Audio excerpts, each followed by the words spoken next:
একটি আশ্চর্য মানুষকে, এই মানুষের স্মৃতিকে শ্রদ্ধা জানানোর জন্য আমরা এই গুটিবার চন্দ্রিখানে আজকে জড়ো হয়েছি।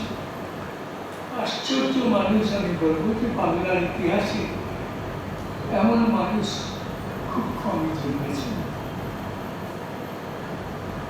ব্রিটিশ যুগ, ব্রিটিশ ভারতবর্ষে সবচেয়ে বড় জেলা ছিল ময়মনসিংহ,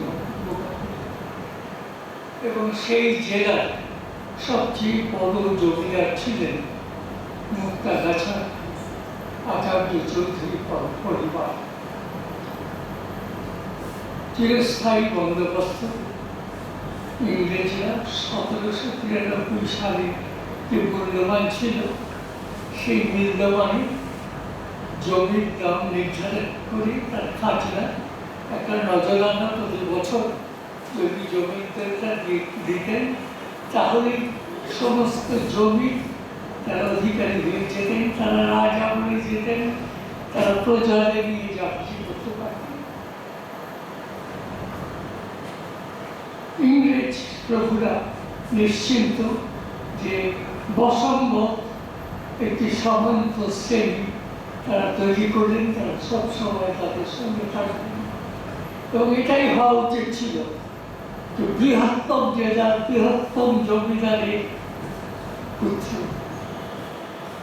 মহারাজ শশীকান্ত রায় চৌধুরী অন্যতম পুত্র মহারাজ কুমার স্নেহাংশুকান্ত আচার্য চৌধুরী, তিনি জমিদার নন্দনের মতো আচরণ করবেন, হেসে করে বেড়াবেন, একটু স্বীকার করবেন, একটু উচ্ছৃঙ্খল আচরণ করবেন, একটা দুটো হাস স্বীকার করবেন, একটা দুটো প্রজাগ্রহ স্বীকার করবেন। তারপর মোটামুটি হয় কলকাতায়, নয়তো সেই মুক্তাগাছায় স্থিত থেকে বিরাট কাশ্মীর জীবনযাপন করবে। কিন্তু এটাইভাবে মানুষের জীবনে হয়। মানুষের বুদ্ধিবৃত্তি মানুষকে অন্য পথে চালনা করে। এখন এটা ইতিহাসের আকস্মিকতা। কেন মহারাজা শশীকান্ত রায় আচার্য চৌধুরী এই পুত্রের অন্যরকম মানসিকতা হলো? স্কুল জীবন কিছুদিন মুক্তাগাছায়, কিছুদিন কলকাতায় ইনস্টিটিউশনের দক্ষিণ শাখায় কাটিয়েছেন, পড়াশোনা করেছেন, প্রচুর দুষ্টুমি করেছেন, মাস্টার বাজার জলপান করেছেন, পাশাপাশি খেলাধুলার প্রচন্ড আগ্রহ, সঙ্গীতে প্রচন্ড আগ্রহ, সাহিত্যে প্রচন্ড আগ্রহ। স্কটিশ চার্চ করে ঢুকলেন, আড্ডার বদ্ধমণি। যারা সমস্যাদের ওই ছোট আত্মজীবনী পড়েছেন তারা বলেছেন যে ক্লাস, কারো কোনো ক্লাসটা থাকলেই আমরা সঙ্গে সঙ্গে ভেতরে চলে যেতাম, সেখানে স্নেহাংশু আচার্য খ্রিস্টলজির ক্লাস দিতেন।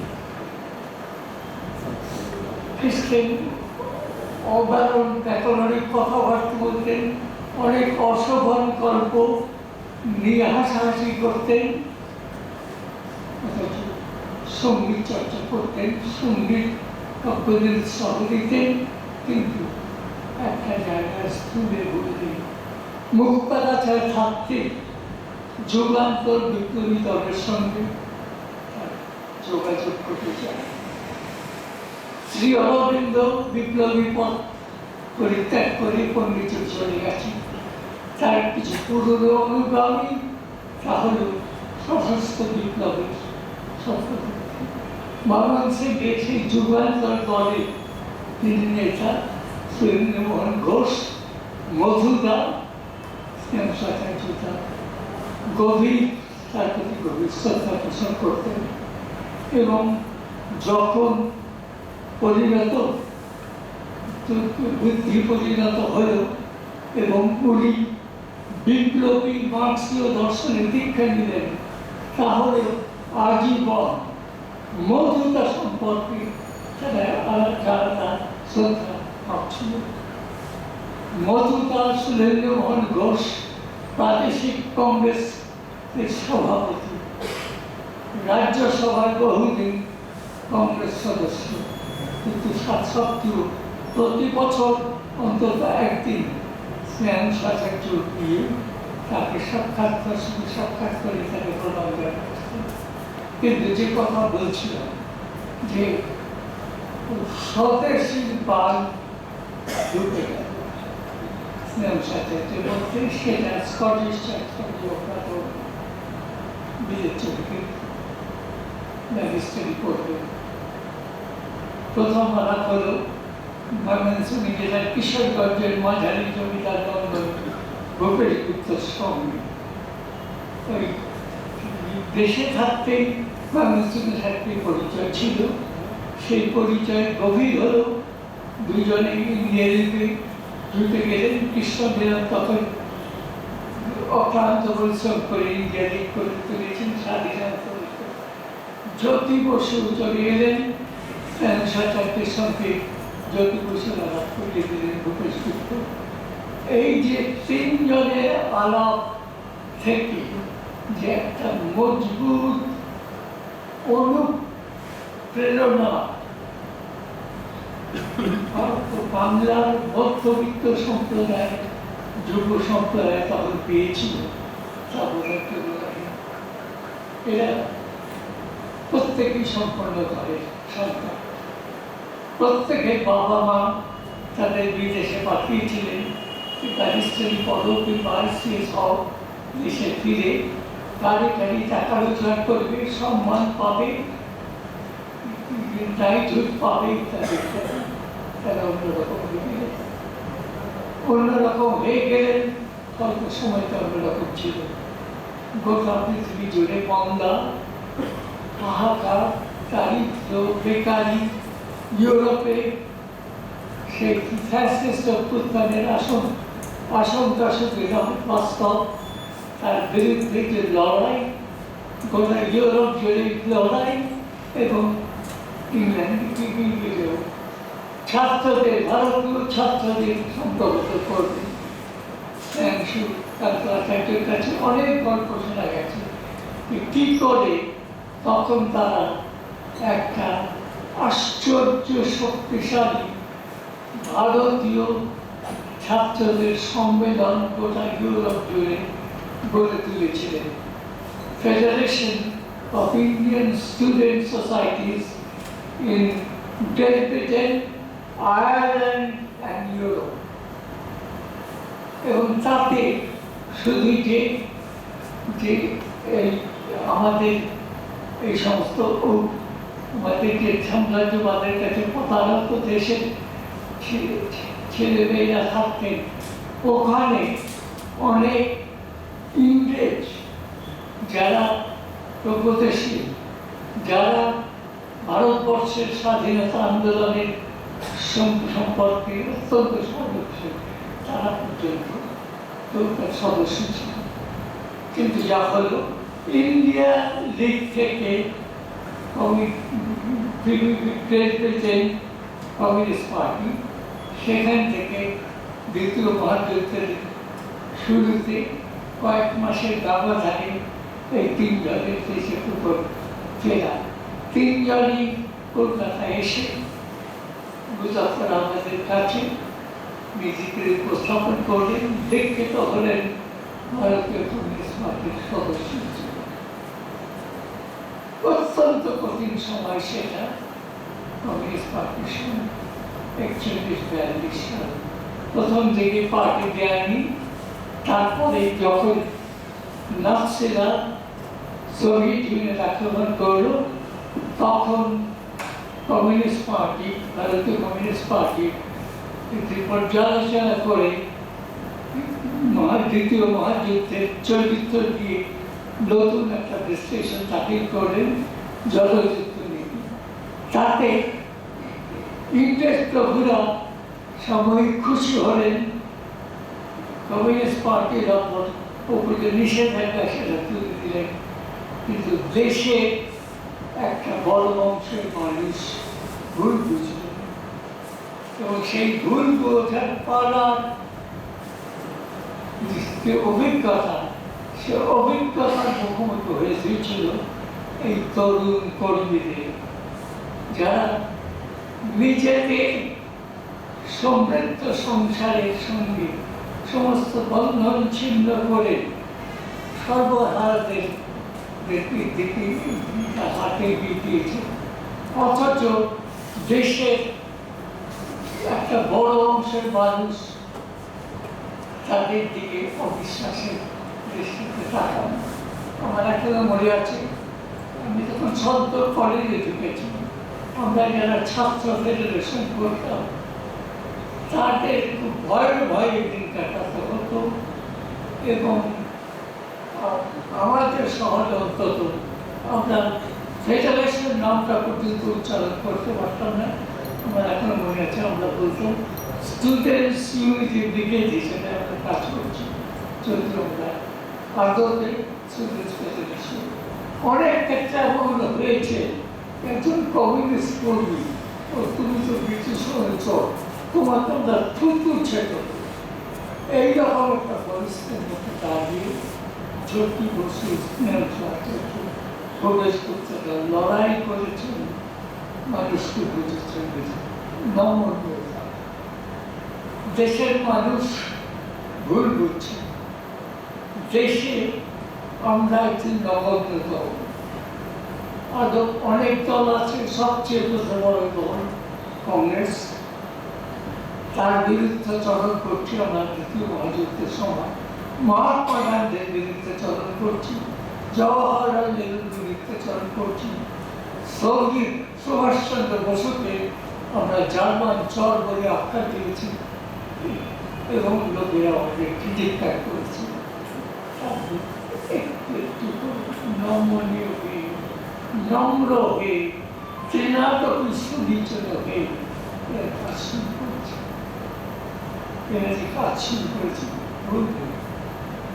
এবং ধরুন যে ধরনের কাজ আমি করেছিলেন, দুর্ভিক্ষ মজুদারদের বিরুদ্ধে লড়াই, সেটা সংগঠন করা দল থেকে, এবং এরা দলের অভিজ্ঞত কর্মী, এরা সাধারণ মানুষ সঙ্গে মিশে গিয়ে কাজ করেছে। শ্রেয়াংশু আচার্য যে কথাটা আমার আলাদা করে বলা উচিত,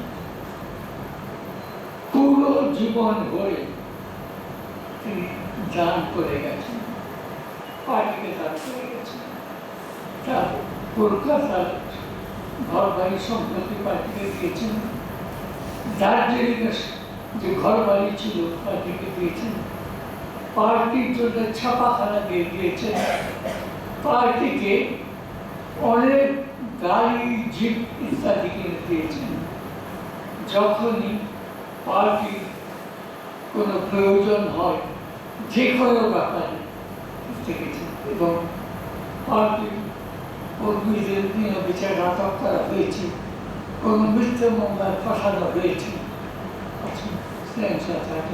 লড়ে যাচ্ছেন, লড়ে যাচ্ছেন, লড়ে যাচ্ছেন, অন্য আইনজীবীদের সহায়তা চর্চা করছেন, সংঘবদ্ধ করছেন। আমি অন্য যে কথাগুলো বলছিলাম যে অনেক আমরা ভুলে যাই, আমাদের দেশে মানবাধিকার রক্ষার আন্দোলনের জন্য প্রথম যে সমিতি গঠন করতে হয়, সেটা গঠিত হয় কলকাতায়, এবং তার প্রধান উদ্যোগী ছিলেন শ্রেয়াংশু আচার্য, এখন প্রচুর মানবাধিকার কৌশল নিয়ে কথাবার্তা হয়, অনেক মানবিক কৌশল হয়েছে, কিন্তু এরা কিন্তু গণপত্তন করেছিল। অন্য কথা বলি, আমি তো দুর্ভিক্ষে ত্রাণ, সেই ত্রাণের ব্যাপারে এগিয়ে আছে, এরা আছে পার্টির নির্দেশ, আছে মিশে গেছে, যেটা মিশে যাওয়া। তারপর ধরুন আরো অনেক, এখানে আমি একটা বলি যে শ্রেয়াংশু আচার্য হচ্ছে আনুগত্য, দলের প্রতি আনুগত্য, আদর্শের তালিবান। এই লোকটা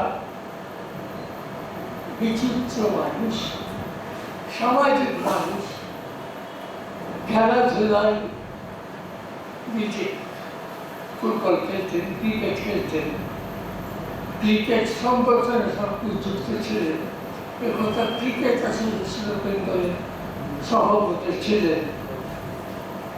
অনেকগুলো ফুটবল ক্লাবের একসঙ্গে সদস্য ছিলেন। সঙ্গীত, বাড়িতে সঙ্গীতের আসন বসাতেন, সব রকম সঙ্গীতে আগ্রহ ছিল, কিন্তু পার্ক সঙ্গীত থেকে শুরু করে রবীন্দ্রনাথের গান এবং অবশ্যই জগন্নাথের গান। সাহিত্য প্রীতি ছিল। আমার প্রচ্ছন্দে প্রথম আলাপ করিয়ে দেন রাজনৈতিক কর্মী বা নেতারা হয়। আলাপ করিয়ে দেন কবি সমর সেন। সমর সেন ওর ঘনিষ্ঠ বন্ধু ছিলেন। শত রাজনৈতিক মতামতের দূরত্ব সত্ত্বেও সে বন্ধুত্ব করা বড় করছিল। কিন্তু এই বিচিত্র মানুষটি আড্ডা দিচ্ছেন, গল্প করছেন, রসিকতার মাঝে দিচ্ছেন, ব্যাকরণ অশুদ্ধ কথাবার্তা বলছেন, কিন্তু স্কুলের ভিড়ে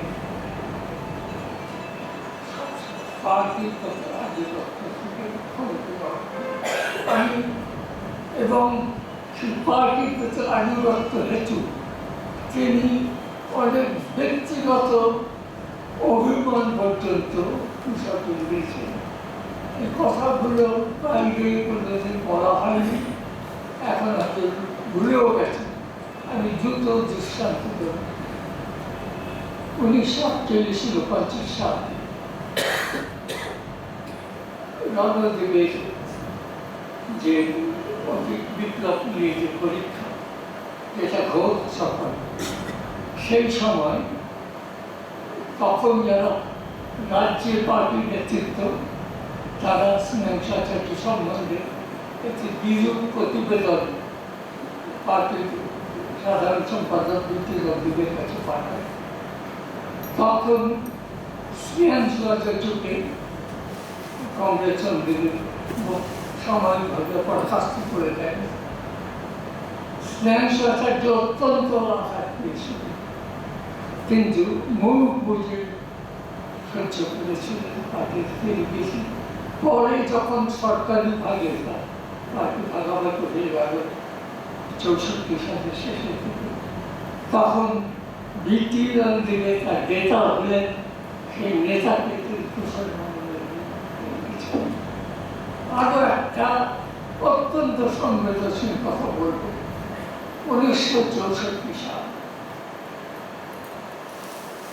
পার্টি ভাগ হয়নি, কিন্তু ভাগ হবার উপক্রম। এমন সভায়, রাজ্যসভায় একটি বিশেষ আসন, যে আসনে কমিউনিস্ট পার্টির প্রার্থীর জয়লাভ নিশ্চিত, তার মনোনয়ন নিয়ে পার্টির ভেতরে কিছু আলোড়ন।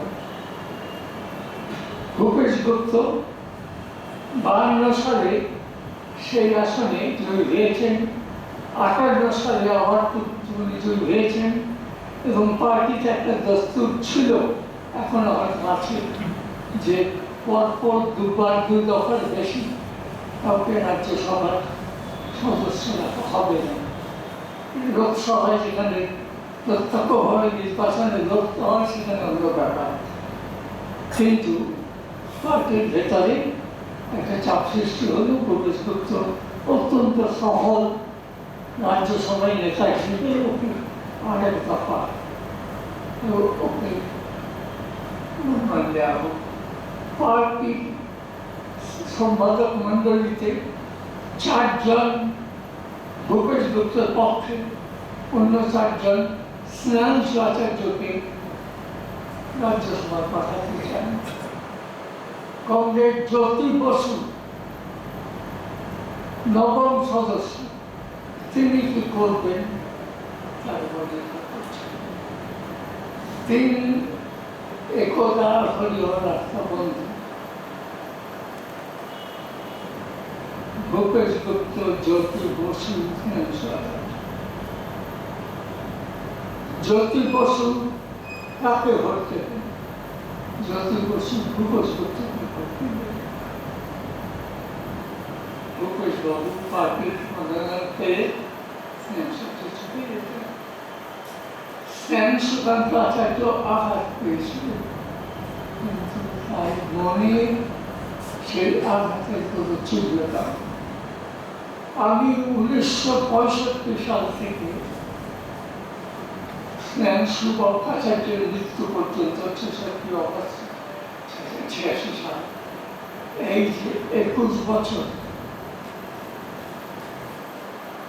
যে সন্ধ্যায় জ্যোতি বসু অন্য কোথাও যাওয়া নিয়ে সপ্তাহে এমন 3-টি ব্যক্তিটি অবধারিত হবে তাকে পাওয়া যেত একমাত্র স্নেহ সচার্যের বাড়িতে।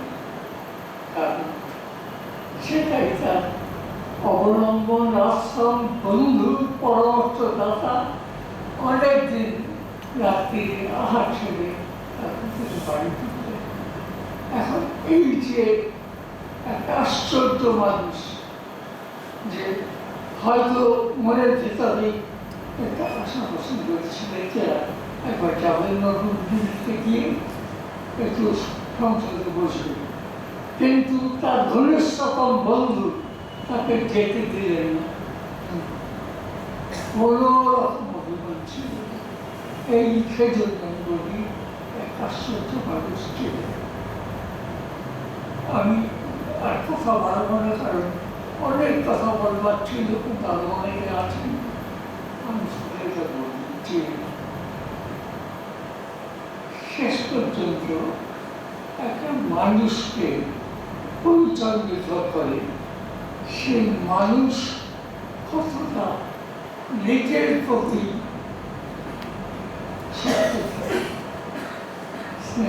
সত্য সম্বন্ধে বলবো। এই আশ্চর্য মানুষটি পৃথিবীকে অনেক দিয়েছেন, অনেক দিকে অনেক দিয়েছেন, কিন্তু তার বিবেকে এটা ছিল যে জমিদার নন্দন হয়ে জন্মগ্রহণ করেছিলেন এবং সেই জমিদার নন্দন হওয়ার কতগুলো দায়ভার সমাজের কাছে আছে, সেই দায়ভার তিনি মেলাচ্ছেন। কমিউনিস্ট পার্টির প্রতি তার আনুগত্য প্রকাশ করে সেই আনুগত্য থেকে এটাই এই আত্মসন্তোষী নিয়ে এতদিন চলতে হয়েছে।